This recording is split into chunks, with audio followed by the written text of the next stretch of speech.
Hey guys, Taylor from Etherspot here. Today we're just going to take a quick look at the GMX Etherspot integration, and this is live on gmx.etherspot.io if you want to take a look at it yourself.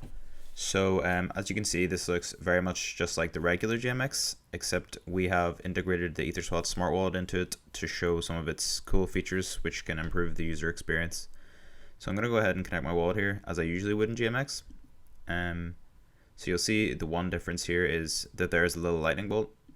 So this lightning bolt here enables what we call one-click trading. So because you'll see here that the address changes once I click it, this is because this address here is the Etherspot smart account that is generated based off of my key-based wallet, so based off of my MetaMask wallet.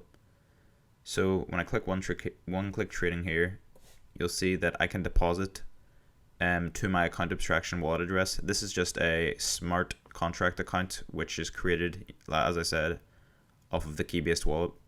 So I've already deposited funds here to this just to save a little time in the video, but you can deposit and withdraw for them if you want. It's just like sending and receiving from any address. So yeah, I'll go ahead and show why this is actually pretty nice. So I'll start here just by opening a small $10 position. And then at the same time, I'm going to be able to open a trigger order as well. So usually in GMX, you have to open a position and then after open an order. Whereas with using a smart contract account, we can batch these two together, which will save the user gas and create a nicer user experience. So I'm going to go ahead and create this trigger order here. And I can see the fees show here, and when I create the order we show the gas as well before the transaction is run, which is great.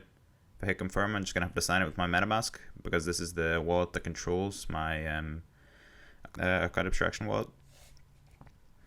and we'll just wait a minute here for this to submit. Okay, and that transaction's gone through. So in one transaction we can see our position is opened here, our long, and at the same time in the same transaction we have our trigger order. And if I want to close these positions out, I can do so in the same way. And then if I want the funds back on my Keybase wallet, I can simply go over here and withdraw whatever amount.